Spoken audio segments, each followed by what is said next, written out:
Should be any second now.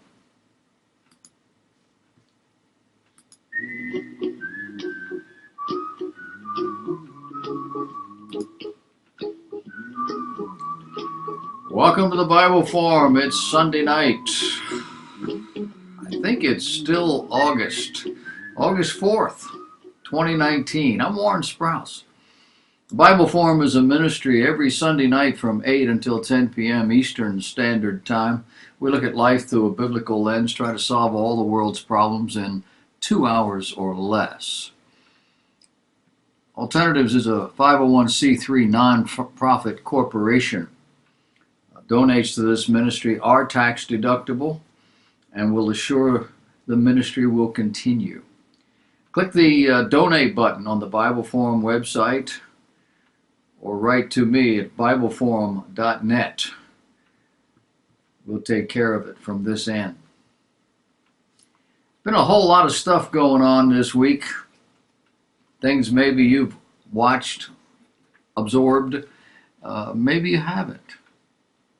Senator Paul Hardesty of West Virginia's 7th District, which is coal country, started out his speech by admitting that he's a conservative Democrat who supports Trump and his pro-coal policies. He said, quote, "I am, however, appalled by the fact that you," talking to President Trump, "chose to use the Lord's name in vain on 2 separate occasions when you went off the prompter during your speech.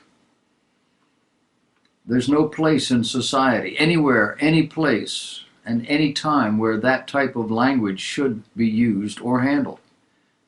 Your comments were not presidential." Hardesty concluded by asking Trump to reflect on his comments and curb his cursing, saying, quote, "Please remember, Mr. President, in the United States of America, it is in God we trust, not curse." Meanwhile, over in the European Union, former German Defense Minister Ursula von der Leyen has been narrowly confirmed as the next president of the European Commission, the powerful administrative arm of the European Union. In a secret ballot in the European Parliament on July 16, von der Leyen, close ally of German Chancellor Angela Merkel, received 383 votes, only 9 more than the 374 that are required, the lowest margin since the position of president was established in 1958. She'll take over from Jean-Claude Juncker in November 2019 for a 5-year term. Before the vote, von der Leyen promised an ambitious left-leaning policy program on climate change, taxes, migration, and the rule of law. Many of her pledges, which would require transferring yet more national sovereignty to unelected bureaucrats in Brussels, appeared aimed at enticing support for her candidacy from Greens and Socialists in the European Parliament. She said, quote, "Starting with 'we have to do it the European way,' and quote, 'the world needs more Europe.'" Her proposals included an EU minimum wage, a capital markets union, a European unemployment insurance scheme, and most controversially, the abandonment of the national veto on foreign policy. All this is just another step toward a European army and handing over the decision to go to war to the EU.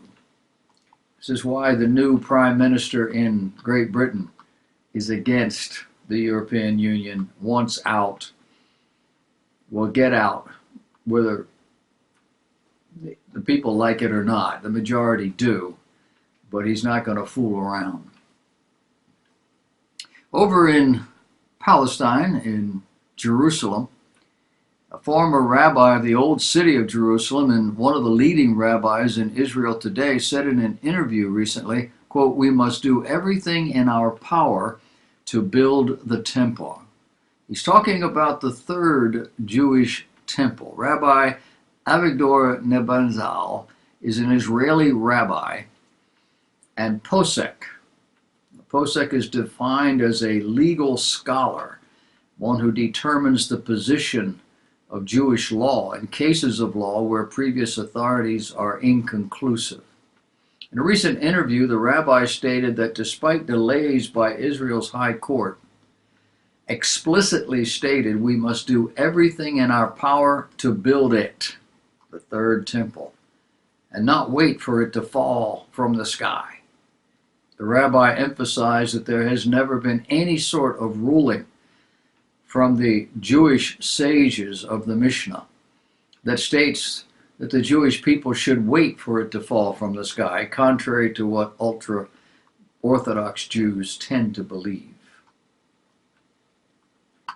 Science has stepped up. They have decided, not quoted, but declared that life begins at conception.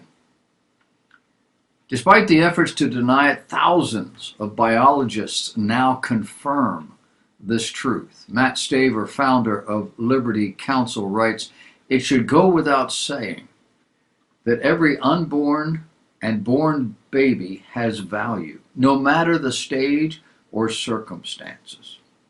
He cited a relatively recent scientific assessment that revealed 95%, that's 5,212 out of 5,502 biologists who participated affirmed the biological view that a human's life begins at fertilization.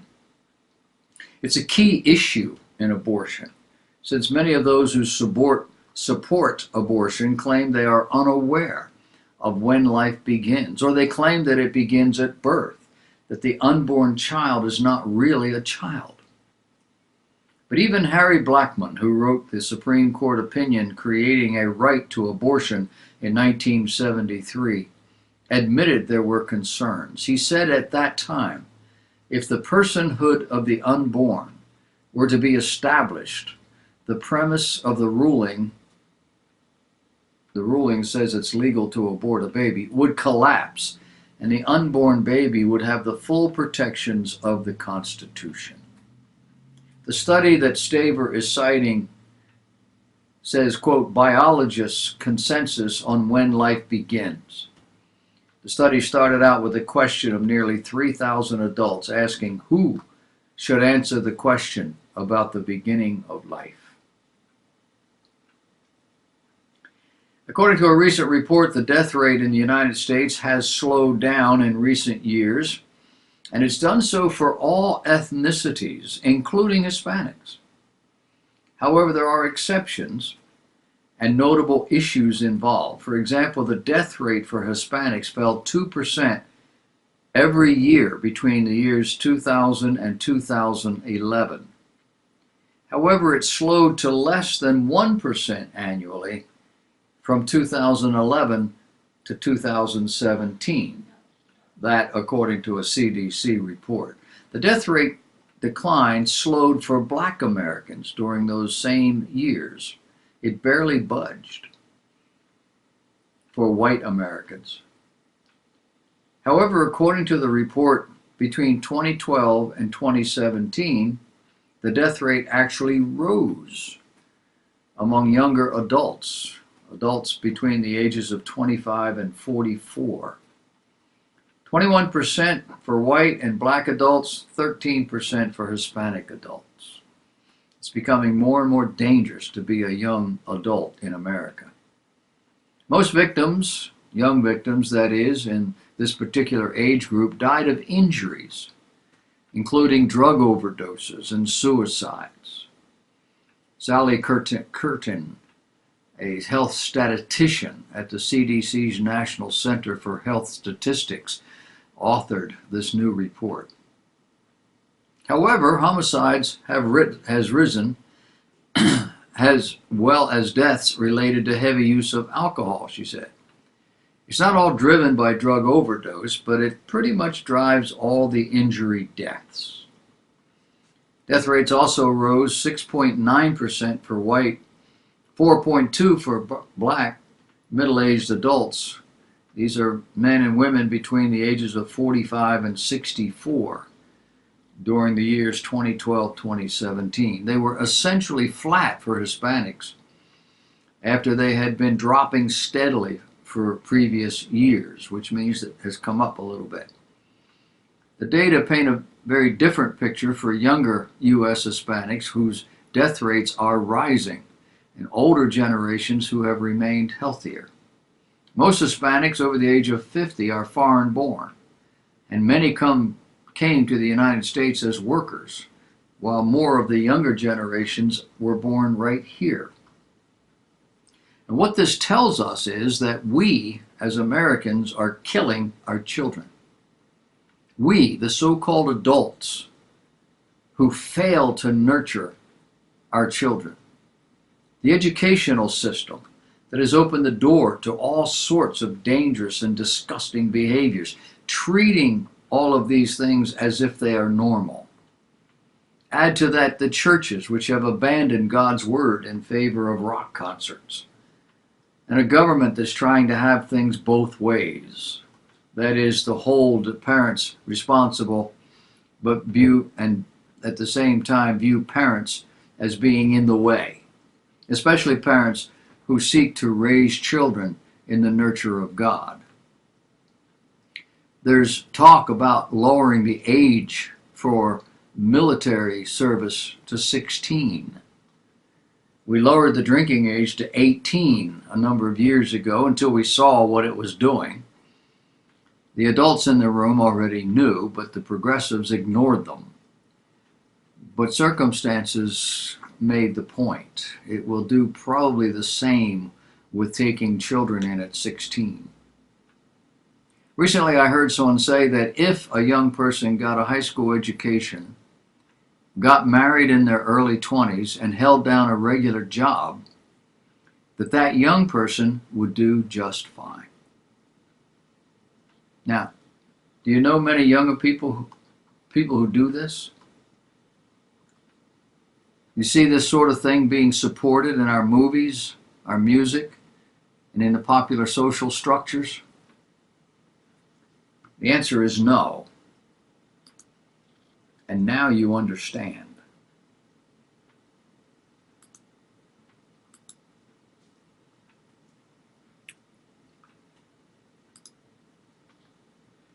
I have had to break up the opening segments because there are just too many, and that's because we weren't here last week.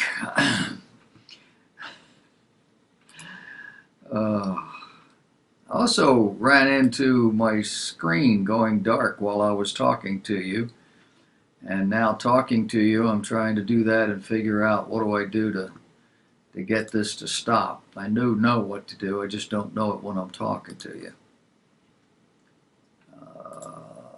I think it's this, I'm not sure.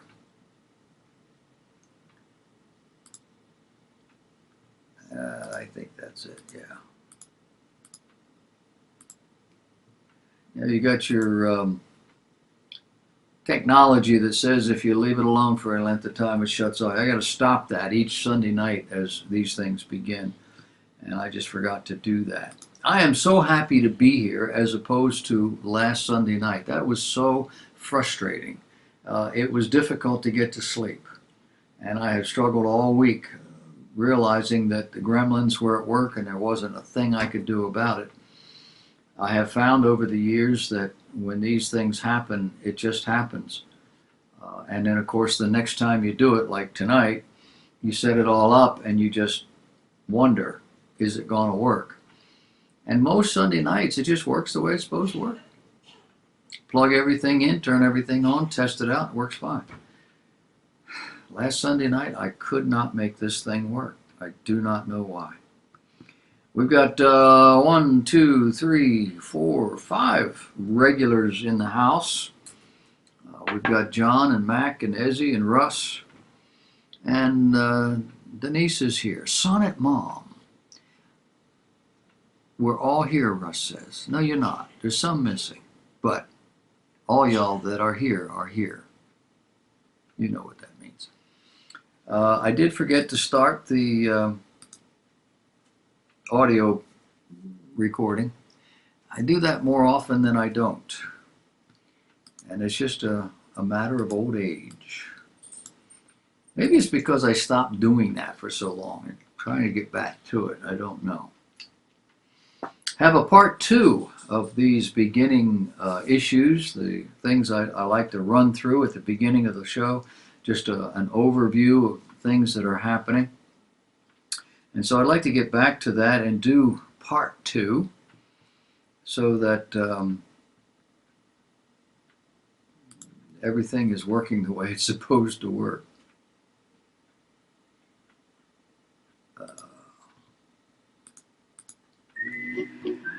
Welcome to the Bible Forum. I'm Warren Sprouse. We're here every Sunday night from 8 until 10 p.m. Eastern Time. We're looking at the events that have befallen us in this last week or two. I say that because last Sunday we weren't able to be on the air. The gremlins took over. If you have missed the first section of this, I divided this into 2 sections. This is part 2 of this opening section because there were just too many of them. Go back to the first video and watch and listen to what was discussed then, and then add this to it. We're finding, and this is something that happens every time we get a truly conservative president. It happened with Reagan. It's happening with the Donald. We are moving back to more conservative views. I don't mean just me, the nation. There's a move back toward our founding principles and to conservative ideas. Darwinian evolution is one of those. David Gelernter, a Yale University professor, has publicly renounced his belief in Darwin's theory, calling it a beautiful idea that has been effectively disproven. The professor is famous for predicting the World Wide Web. Over the years, he's created multiple complex computing tools. Today, he's a professor of computer science at Yale, chief scientist at Mirror Woods Technologies, and a member of the National Council of the Arts. The website The College Fix reported Gelernter headlined a recent column entitled "Giving Up Darwin," in which he explained how his readings and discussions of Darwinian evolution and its competing theories, including intelligent design, have convinced him that Darwin had it all wrong. He writes, "My argument is with people who dismiss intelligent design without considering that it's an absolutely serious scientific argument. The origin of species is exactly what Darwin cannot explain."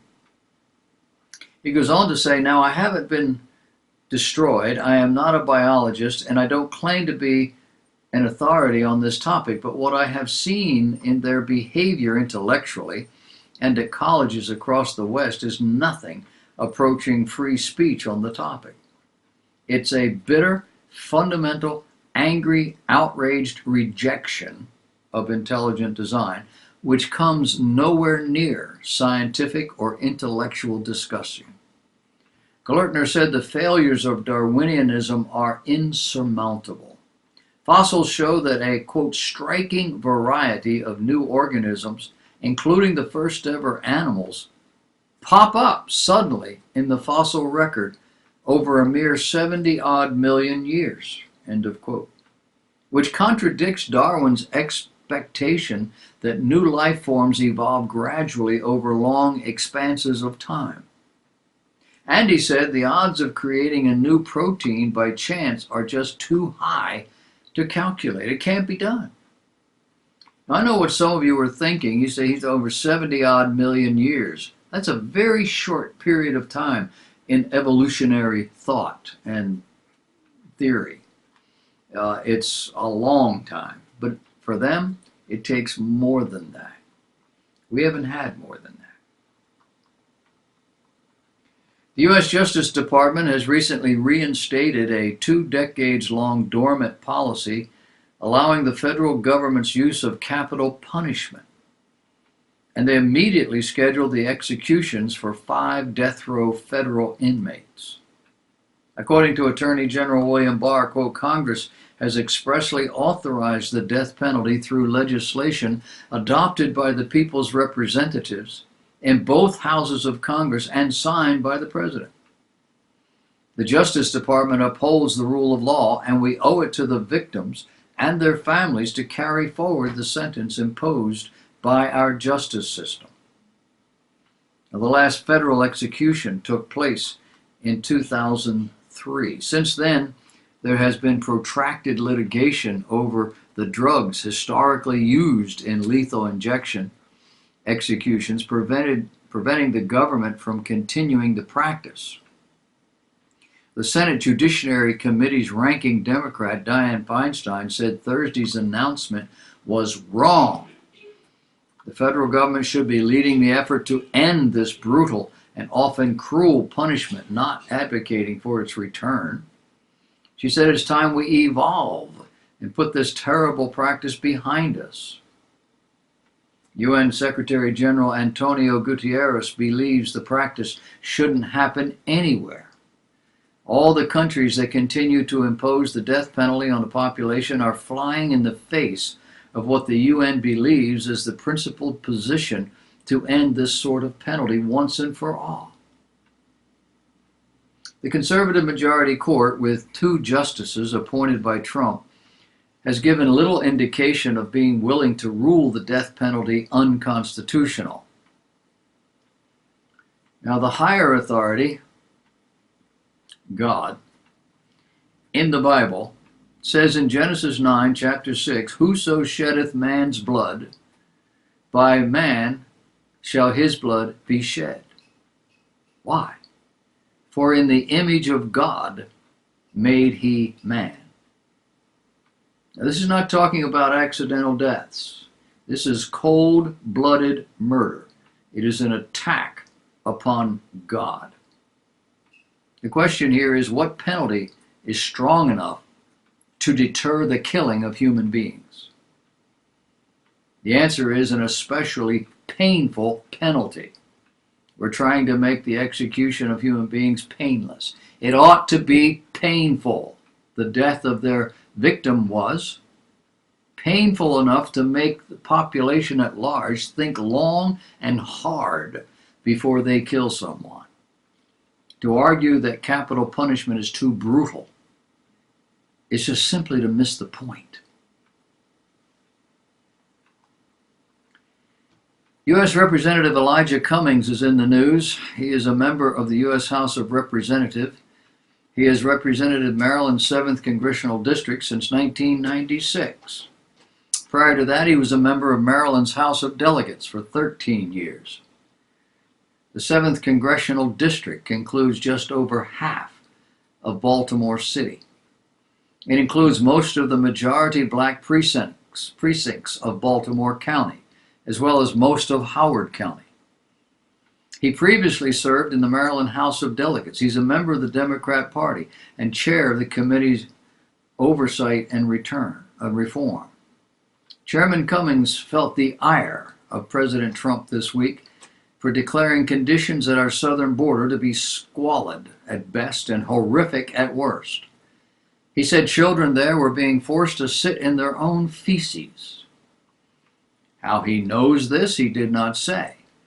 And since he hasn't been there during these trying times, one can only wonder.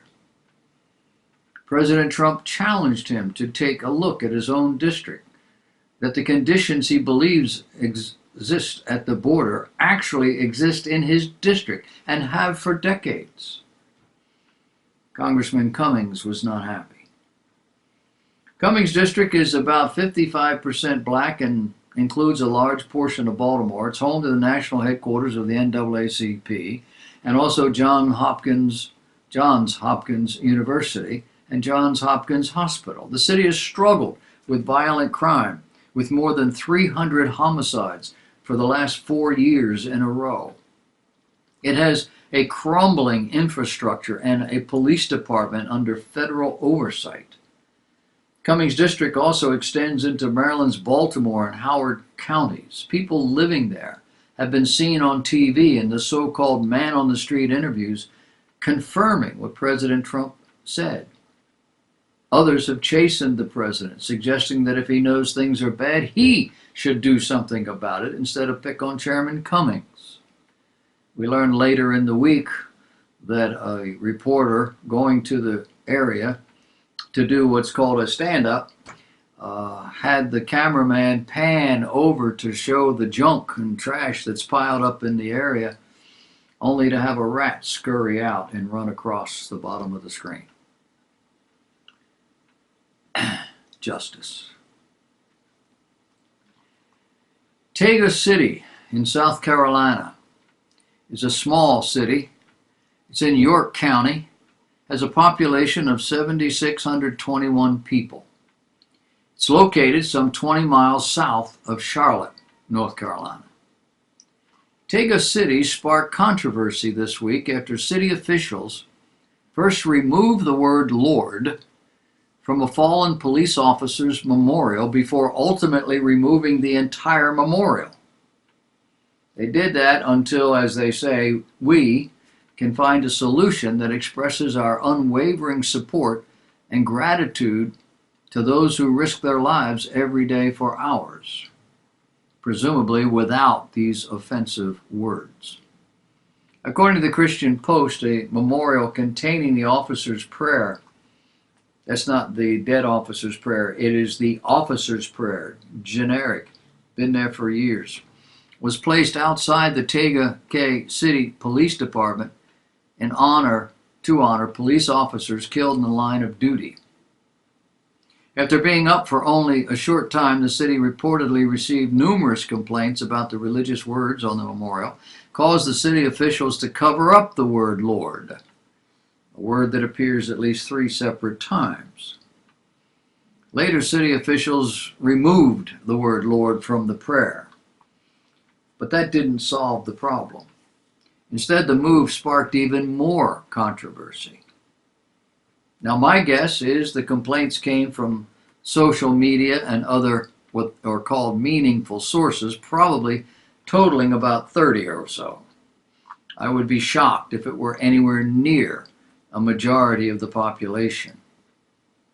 Many of these complaints probably came from outside the community, but that's the culture today. When a few loud voices are able to control the majority. That the city shared all this on social media tells me that this is the source. Do you know what really is a Christian? Joshua Harris, best-selling author of I Kissed Dating Goodbye, and who previously announced that he was separating from his wife, said Friday he no longer considers himself a Christian.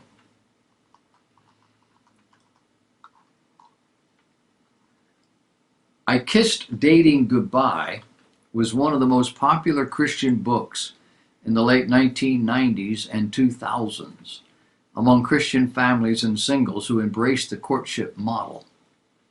Harris then went on to pastor a congregation, Covenant Life Church in Maryland. In mid-July, Harris and his wife Shannon announced on social media that they were separating.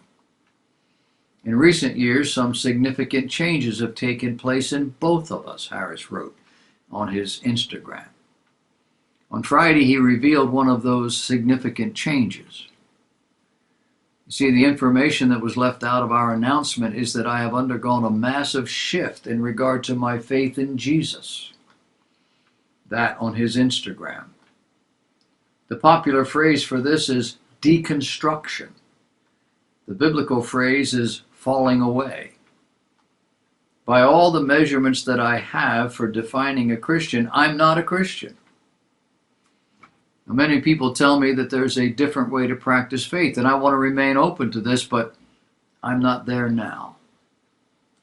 Harris also noted that his views on sexuality had changed. I specifically want to add this to the list now. To the LGBTQ plus community, I want to say that I am sorry for the views that I taught in my books and as a pastor regarding sexuality. I regret standing against marriage equality, for not affirming you and your place in the church, and for any ways that my writing and speaking contributed to a culture of exclusion and bigotry. I hope you can forgive me. Can I offer you my opinion? Among many of the more contemporary churches in America today, the pastoral office in those situations,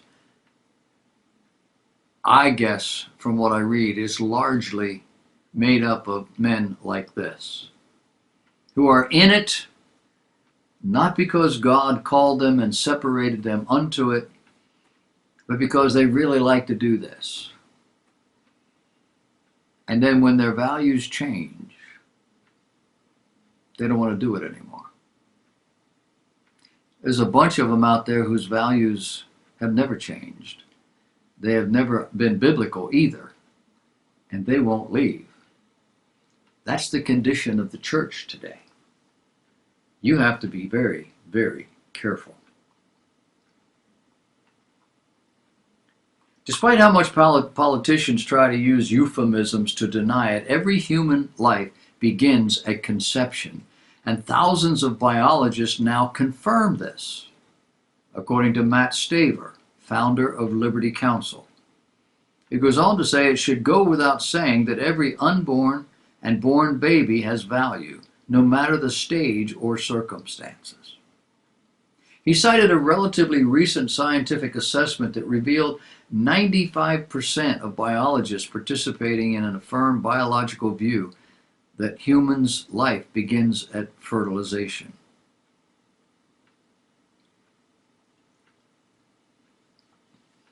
I think I'm going to have to cut that one out because I think I already talked about that.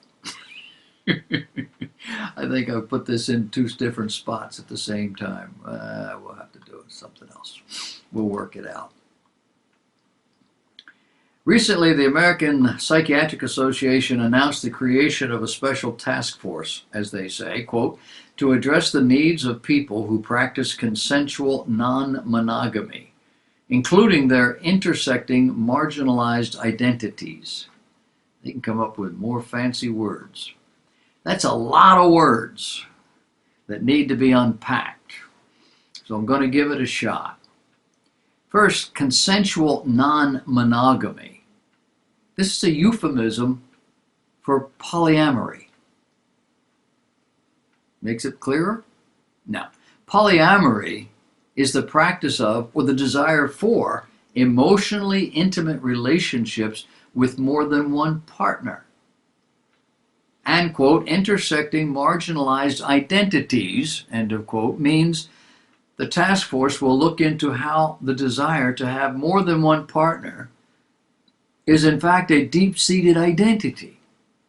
And anyone who thinks otherwise is discriminating against people who were just born that way. Do you see a picture growing here? This is going to multiply. And just about every kind of situation you can think of is going to fall into this category.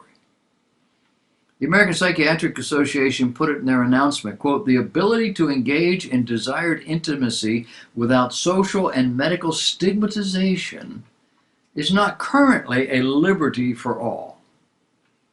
Now, many have predicted polyamory would, in fact, be the next cause celeb in the sexual revolution. A polyamorous marriage seems, for now, inevitable.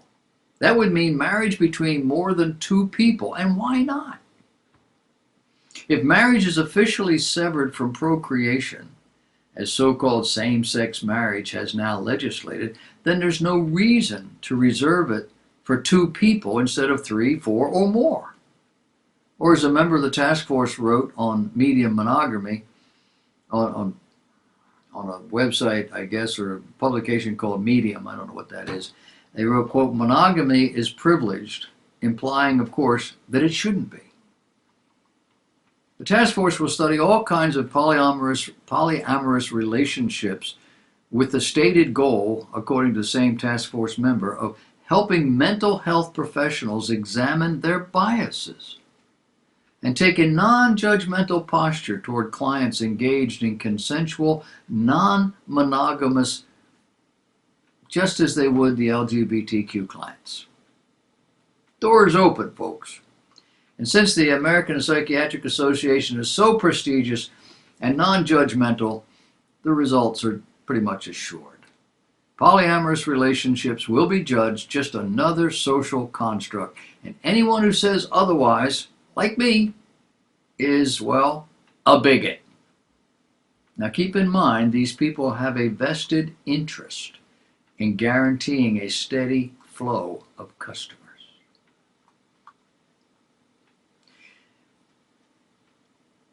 Oregon has passed a new law to mollify the children. Now, you know what mollify means, right? It's like pacifying in babies. The Oregon legislature recently gave in to 3 younger teenagers and passed a law that allows students to take 5 days off without penalty every 3 months because they feel emotionally bad. Mental health days, mental health classes are now available in this progressive state. What we're talking about here are 15 and 16-year-old children influenced by the violence they see on television and the internet, convincing otherwise rational adults that their feelings are beyond their ability to control and therefore a legitimate disease. And oh, by the way, Oregon bought it. Oh yeah.